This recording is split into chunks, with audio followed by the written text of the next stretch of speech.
Get up. It's time for a night with New. Man, I stole my car. God damn. Hey, boy, like, what's going on with you? Like, still know I'm New. With her fingers deep off in her jeans. We had to yank my wig off and threw it across the room, y'all. I need your help. Stop all that running. Like, yeah, you on the rest, y'all. I picked the fellas up. So, like a dog, I let him drive my car. God damn. It was tearing me up in front of my homegirl. I know that right. What's going on, everybody? It's your favorite new girl in the weather, and you are watching Nice and New Podcast, where to be all right by the end of the night.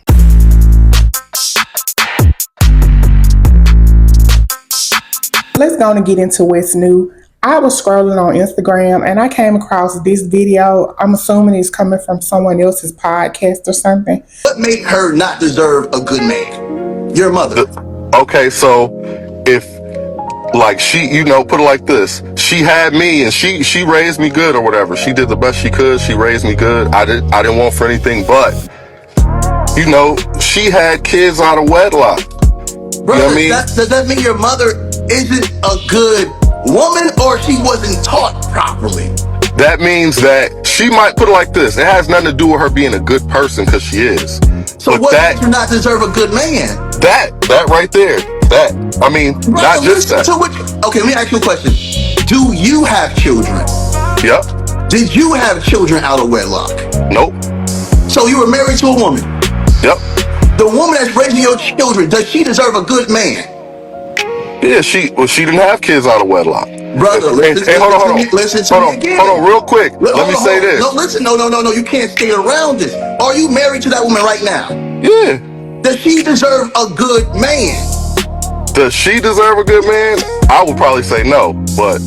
So your mother didn't deserve a good man, and the mother of your children don't deserve a good man. Well, put it like this. When you say good, what are you talking about? Come on, brother, don't do that. Hold on. No, because don't do that, brother. Come on. You resent your mother for certain things, but I don't realize that. Hold on, brother. I don't resent my mother. Hold on, brother. Hold on. Because a man that truly loves his mother, a man that's truly in love with his mother, will never say my mother didn't deserve a good man while raising a male by herself. Sometimes we resent the person that stayed in our life and forgive the man that abandoned us, rather than saying, man, you the reason my mom became so hard. You the reason my mom didn't love me and nurture me the way she needed to, because she was out here being mommy and daddy. All women deserve good men.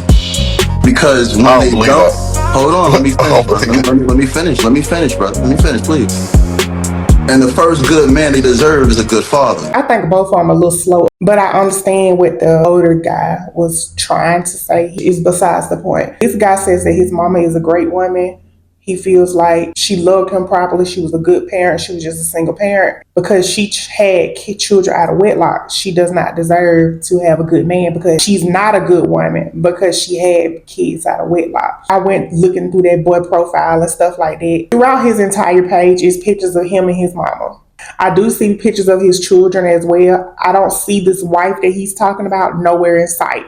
I will say, based off of what his children look like, his children are by a white woman, whatever. And he asked him, like, okay, well, you feel like your mama doesn't deserve a good man because she had kids out of wedlock. You have children by your wife. Do you feel like she deserves a good man? He says she don't either. So where's your logic? The same guy was in the comments trying to defend it. He said that this was like clip farm. It's out of context. He was basically saying that, like, if you've lived a certain type of life at one point, or you have a certain type of past, based off of what your past is, you don't get to reap the benefits of something better or greater later on in life because of decisions that you made in the beginning. That's basically the point he was trying to make, which I don't agree with.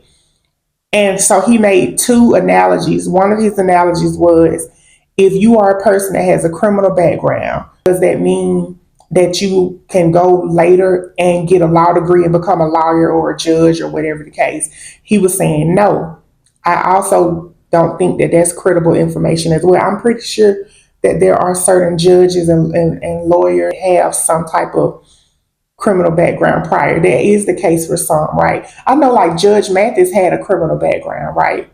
Am I wrong?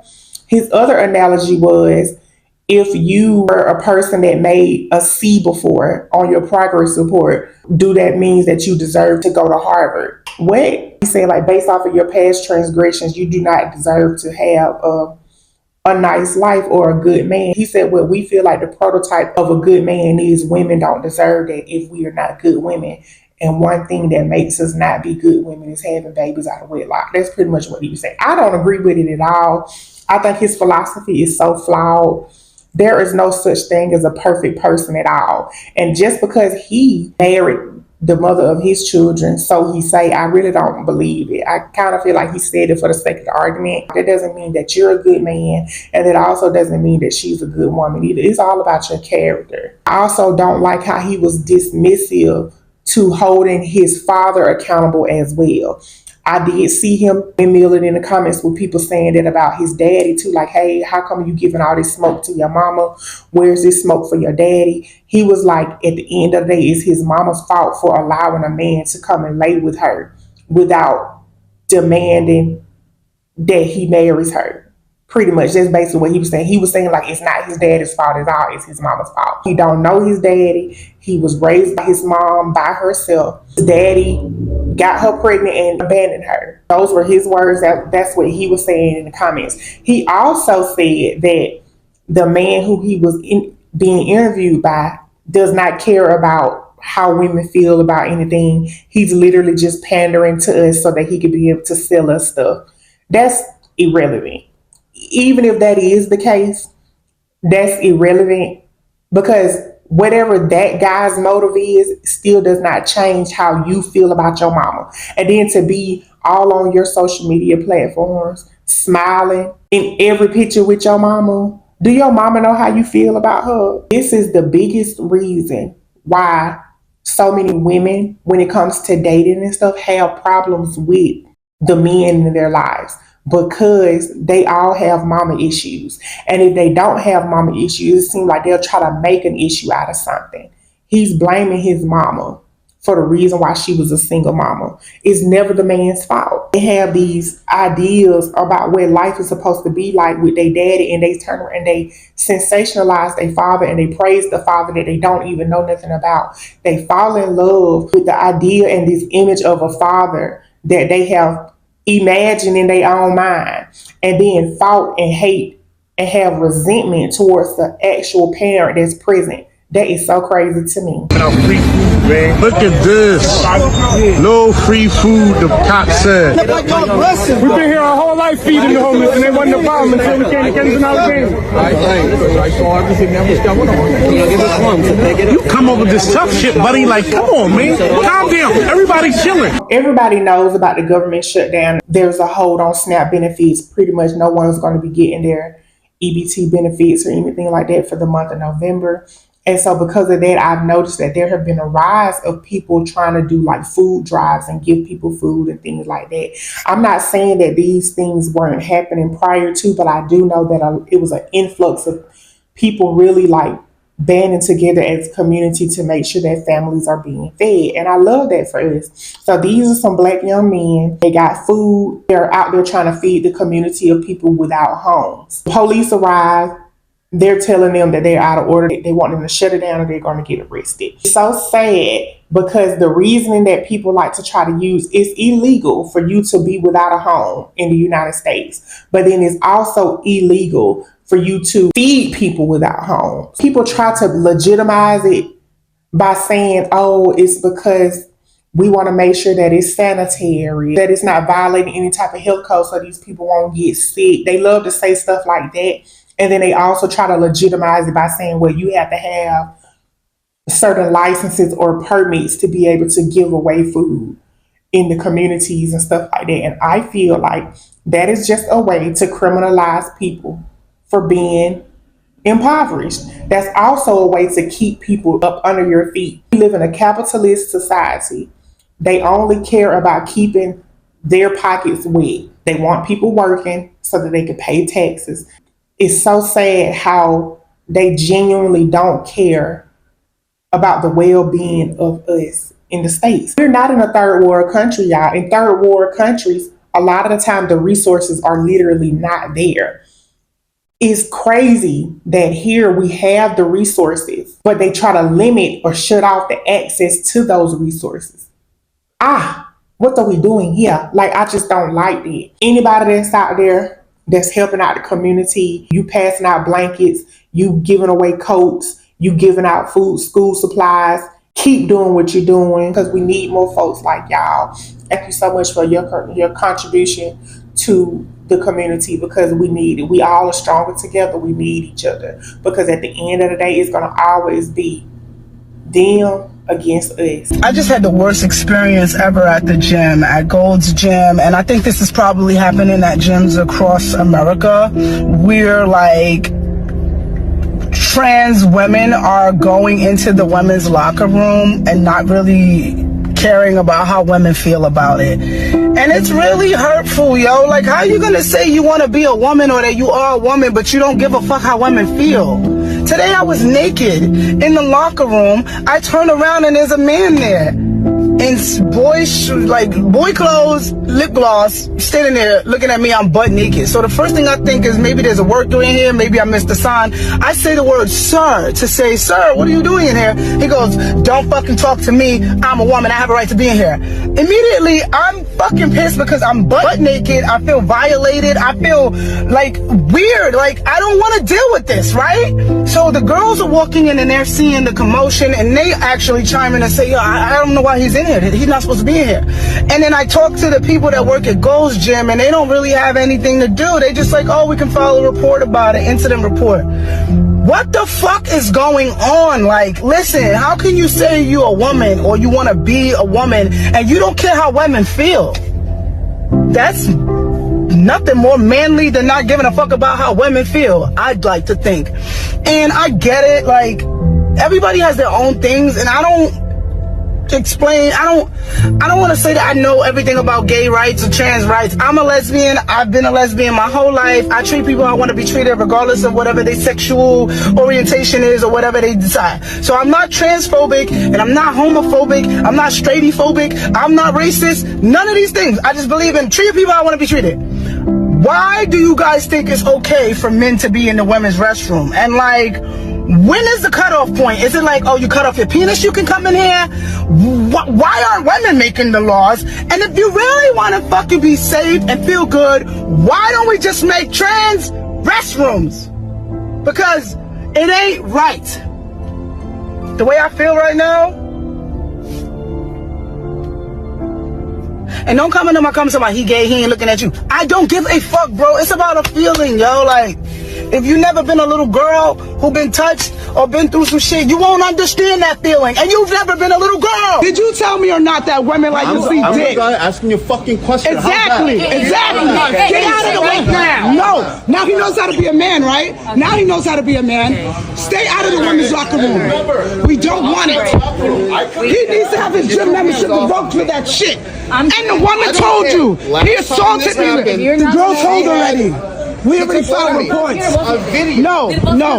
That's fine. I want the video. You can't get rid of me for this. I'm a woman and I have every right to not want a man in the restroom when I'm naked. There are girls naked in there. Look at them walking in there like it's okay. It's not okay. Women do deserve the right to feel safe in the spaces that is supposed to be allocated for them. I don't think that no one's race should be political. I also don't think that no one's gender or sexuality should be political as well. The climate that we are in today's time, trans rights is the new civil rights movement for the most part. The same thing that trans people are going through right now is no different than when Black people wanted civil rights and wanted to be integrated and stuff with the white community. Trans people are fighting to try to be integrated into the biological community. And at this point, everybody have protested their disinterest in us doing that. Your ability to pass is present day paper bag test. To be fair, it's no different than back during Jim Crow days. Your skin tone was a certain shade, you will be more allotted to be able to be welcome into certain spaces. You can't dictate to how a woman feels. If a woman feels uncomfortable with a trans person being in a space that they feel like is allotted for a woman, that's just how they feel. There's nothing you can do about it. I'm not saying that us as trans people should bow down to biological people, but at the same time, have a little empathy with understanding how some of them feel. I do believe that there are many women who just have a genuine concern, but I also do believe that on the other hand, a lot of women, it is just transphobia, just because you don't really like trans people. I hope that what I said is not being misinterpreted. This is something that I've said for years now. I do feel like the biggest issue that people have with trans people always starts at the hands of a white trans person. When you are a biological white man, when it comes to the hierarchy of things in the total pole of privilege, you have the highest form of privilege. I think that that's the biggest disconnect. I do believe that when many white men do transition to be women, they walk into womanhood having that same thought process of privilege that they once carried being a biological man. Because of that, anytime someone in a higher place does something, it only genuinely affects the people at the lowest point of that. And when it comes to being the minority of a minority of a minority's minority, in my opinion, it's going to always be black trans women. That's just how I feel. I know that biological women feel like that they're at the bottom. This is not me trying to have oppression, Olympics or anything like that. If me and my biological woman friend walks outside, they're going to see two blacks. They're going to treat us a certain way because we're black.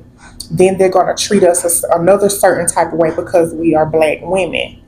And then once they learn that I'm trans, they're going to treat me even another type of way because I'm a black trans woman, which is why I say that. A lot of the issues that we have, almost every time, it was a bathroom issue, it was a fraternity house issue, it was a sports issue, it was always a white trans person involved.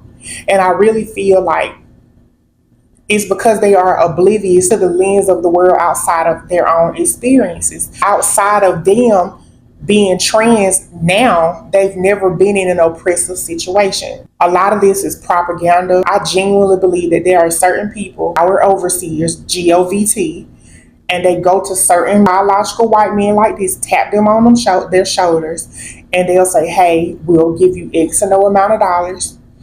You'll be paid well. Your family will be well taken care of.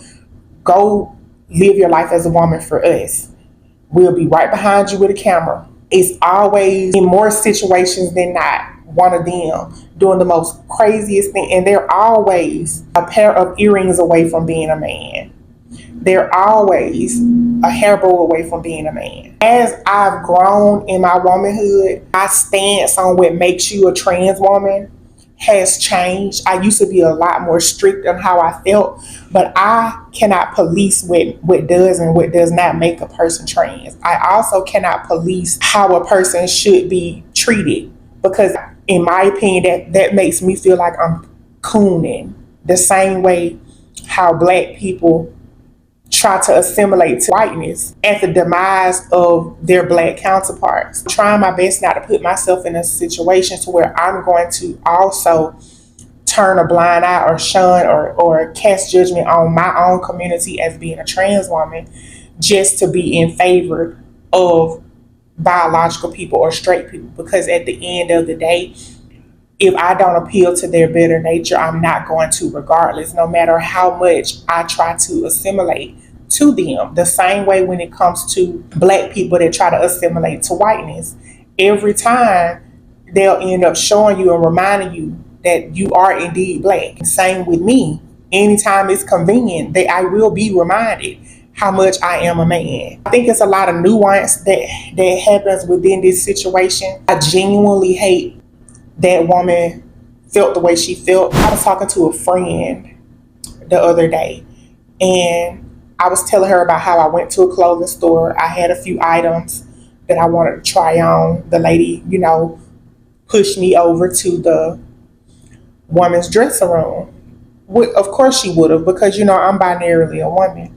When you see me, that's what you see. But once I walked in the dressing room, I noticed that the dressing room I walked into, it didn't have a lock or a latch on it. I was like, oh, So I walked out of that one and went to look for one that had a lock. None of them had a lock. And so I instantly felt anxiety. I instantly felt anxious, like, oh my God, what if I'm in here changing and someone walks in on me? Woman or not. Of course, I would have assumed that it would be another woman that would walk in, but I still didn't want nobody to see me in that vulnerable state. Like, you know what? If I felt like this, just because I don't feel secure behind an unlocked door, I can almost understand how a biological woman would feel to know that a transgender person is in the bathroom with them. That same type of anxiety that I felt being in a dressing room with no lock.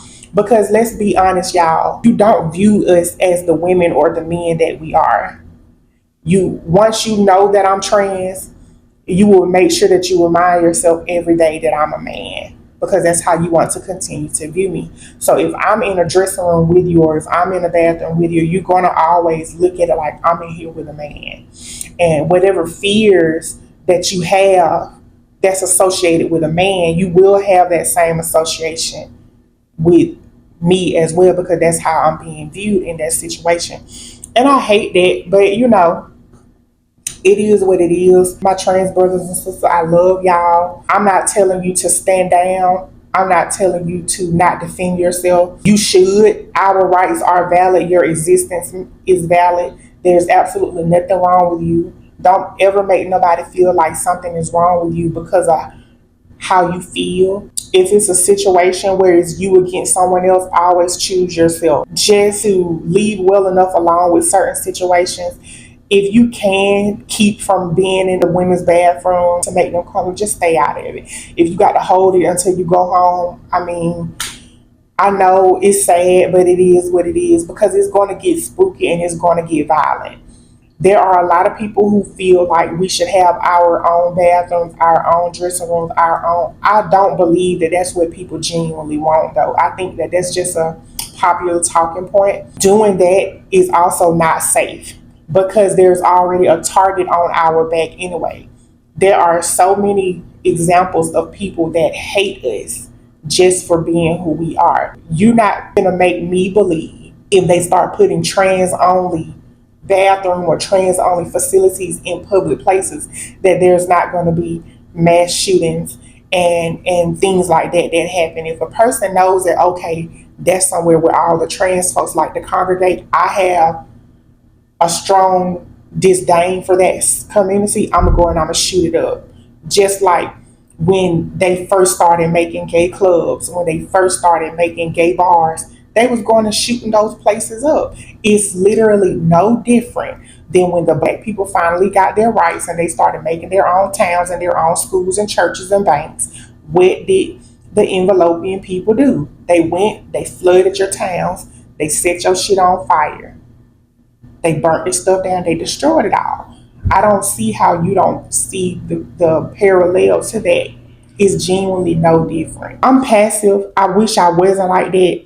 But there's going to be people who's going to fight for us. Women, I'm not trying to invalidate your feelings. This hysteria around trans women being in your bathrooms is a newer thing. It's only something that I've been genuinely hearing the most since this current administration that we're in. And I feel like that can be credited to propaganda. If you wanted to divulge deeper into this conversation on Patreon, we can also do that.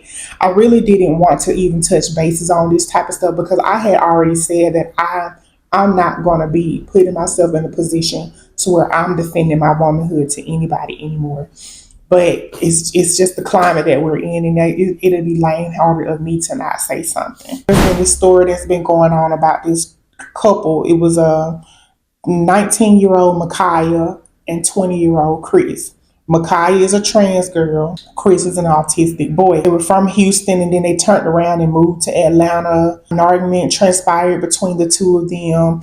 Chris went missing. He was missing for a certain amount of days. And while he was missing, his family back home in Houston was trying to locate his whereabouts, the trans girl was posting content that they've made together on their spicy sites. I just think it's all really craziness. He has now been found and has been returned home to his mama. When his mama got him, she said that He had bite marks and scratch marks all over his back, which was alarming, just to find out the minute that the information came out that he had been located. Micaiah turns around and then discloses that she just found out that she's HIV positive. And so now people are trying to correlate the two. I haven't heard an update on Chris's status yet on if they tested him or not, but people are trying to say that she pretty much trafficked him, which in my mind, it looks that way as well. Possibly is trying to infect him with the virus. I just recently seen a new video from her where she was stating that she just got an update on her status is actually not HIV, it is the actual AIDS virus. I don't know if she's trolling. I don't know if she is trying to have a viral moment or what, because I'm going to be honest with you, she started originally gaining virality by making videos saying, hey, I'm a trans girl, this is my autistic boyfriend. And of course, they were starting to build momentum just because that's a peculiar dynamic. And then once he left, all of a sudden, that's when she started posting the spicy content. I felt like to try to still keep that momentum up. That's how I feel. All of a sudden that he's been located. Now she's trying to say this stuff about the house in Virginia and stuff. It's like, girl, are you doing this to try to keep your name relevant? I'm not saying that none of this is happening. I feel like all of these things are probably true, but I feel like the reason why she keep putting it on the internet is because she's trying to build up some type of momentum and keep herself circulating so for virality so she can make some money. In my opinion, that's selling your soul. I do feel like she is extremely predatory. I think I've mentioned in a previous episode before that I don't believe in people dating people that don't have the ability to give like consent, in my opinion. And I just because he's autistic doesn't mean that he can't give consent. But I do think that when you are on a certain level, you should date people within your range, if that makes sense. I think that that's predatory. I do believe she was taking advantage of him. So I'm glad that he's back home. And y'all get that man tested. If he does happen to be infected, I hope that they can get him on a regime so he could be able to be healthy. Whatever charges you can press on Micaiah, y'all do that. Do what you need to do. Pay for the seat. Oh my god. You don't need to fucking flip me off. It's assault. Fuck you. Jesus Christ, you fucking assaulted me. You fucking like flip me off with those witnesses. She wouldn't move her feet. You fucking move my feet. You wouldn't move your feet. You were sleeping. You wouldn't move your feet. That's you. I have to go home. I'm tired. Too bad. Too bad. I'm not going. Goodbye. All right, so this train is not going anywhere. All right, girl, you want to go? Please. Girl, get off the train. Come on now. We were the ones that missed. You were wrong. You were wrong. Karen, okay. You were wrong. Okay, Karen. Get off the train. You're the Karen. What are you talking about? You didn't Get off the train. What? He fucking assaulted me. You wouldn't move. You need to leave. Now you're just a liar. I love to see it. We need to start seeing more and more of that. I am so glad because one thing that I despise is the white woman tears. Y'all seen how she was there invading that man's space. She was kicking at him and then turned around and cried assault. And one thing that I love about this is that all of those other white women on that train spoke up. They was like, she lying. She ain't do nothing to her. It was all her. She need to get on up off the train. I love that. We got to start holding each other accountable. And I feel like that on all spectrums of intersections. Black men hold each other accountable. Trans people hold each other accountable. Women hold each other accountable. White folk hold each other accountable. That's when we'll start inciting a little more change on a social level. I'm so glad to see another video that I saw y'all a couple of weeks ago.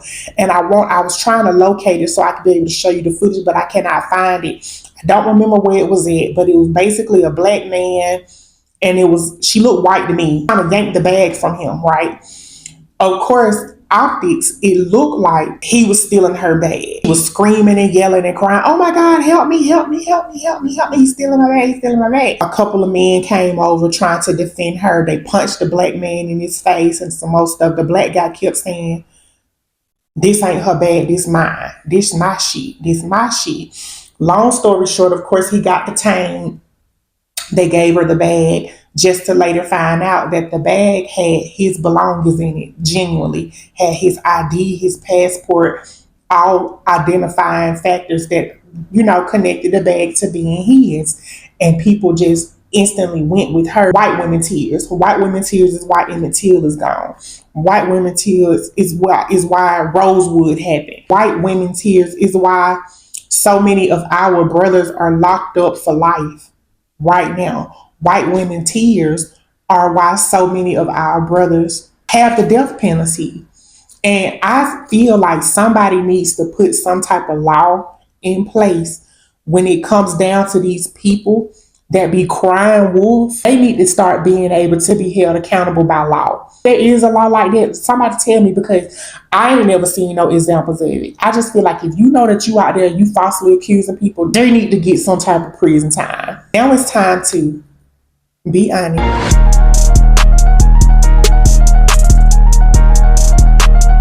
What does a fulfilling life mean to you? Everybody interprets life their own way. Everybody have certain goals and aspirations that they must have in order for them to feel like their life is being fulfilled. So what is that for you? I'm kind of in a limbo area at this point. My old life goal, I used to want to be a beautiful woman with a few million in my bank account and a man that loved me. I don't feel like I really have a life goal anymore. I still want those things. I used to be a lot more harder on myself about accomplishing those things. Like, oh, I need to make sure I got this by the time I'm 20, and by the time I'm 25, I need to make sure I got this. But now I'm so calm, and I just go with the flow of it. Whatever is meant for me is going to happen. I'm going to do the things that I desire to do in that moment. And my desires might change. What I want today might not be what I want next year, or what I want tomorrow might not be what I'm going to want the day after that. And that's okay for me. If fear was not holding you back, what would be something that you would pursue right now? I'm not necessarily as fearful now as I used to be. The only thing that I kind of worry about now is just like discrimination and stuff like that. But I'm not as worried about it, because it's like, it is what it is. Like, because whatever meant for me is genuinely going to be for me. I would love to model. I would love to act and be in films. I would love to play on TV shows, commercials, whatever, anything like that. Starting to really like the glamour of it all. I would love to be a household name. I would love to be the host of my own show.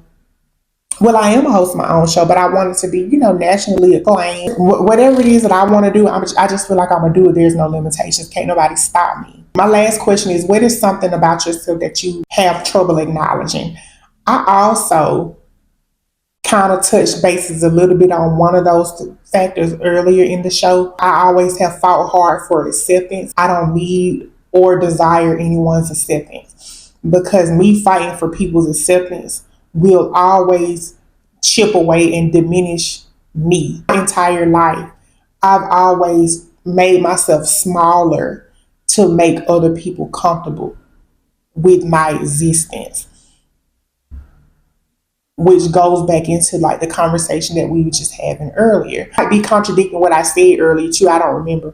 But I don't think that that's fair to me as a person. I shouldn't have to dim my light because you saying it's too bright. And I used to find myself doing that my entire life. And I just don't want to do that anymore, because it's stunted my growth. It slowed me down. I always found myself being the victim in a situation. And although a lot of those times I might have genuinely been the victim, but I do feel like when it comes to victimhood, it's a state of mind. It's all about how you choose to react and respond and see that situation for what it is. If something happens to you or around you, it's up to you how you choose to react and what actions you're going to take. We can continue that conversation over in Patreon. You are a silver or a gold member of my New Land Patreon. I now have a Discord chat that is associated with it as well. So like if you want to go on Discord and chit chat with me, play a couple of games and things of that nature, make sure you head on over to Patreon to be able to do that. All right, y'all, it's time to hear what had happened.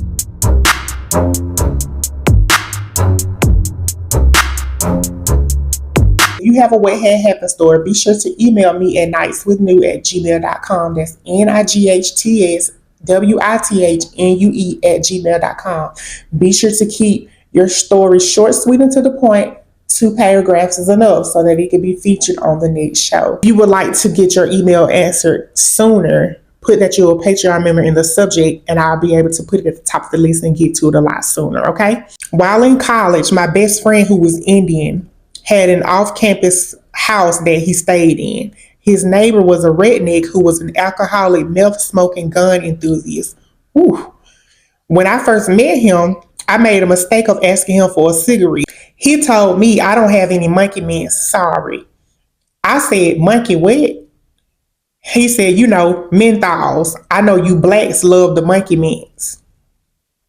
To be honest, I was quite impressed with the level of racist cleverness of the phrase, but still, what the fuck? I replied that I don't smoke monkey mints. I smoke cowboy killers. He laughed, and we ended up being cool after that, as cool as you can be with a weirdo like that, though. Weird part is he's never said anything racist to my Indian friend, and in fact, they would sometimes get hammered together on tequila occasionally. That's what I'm talking about. That's the type of stuff that I'm talking about. Like, once a person show you who they are, and it seemed like you go out your way. I'm not saying he went out his way, but it's like a person can show you who they are, and then you'll turn around and then still allow yourself to try to be friends with them or to be seen in a good light or in good graces with them, trying to impress that person. Like validating your existence based off of what a white man said to you. Like that's crazy to me. That's crazy to me. And like I said, paralleling it back to me being a new girl.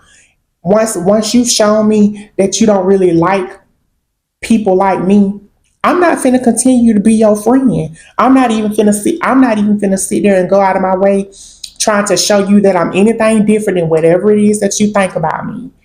Not at all. What are y'all thoughts about that? I have a couple of more emails, but I see that this show is getting kind of long today, so I'm gonna cut that short. That's all I have for y'all tonight. Good night.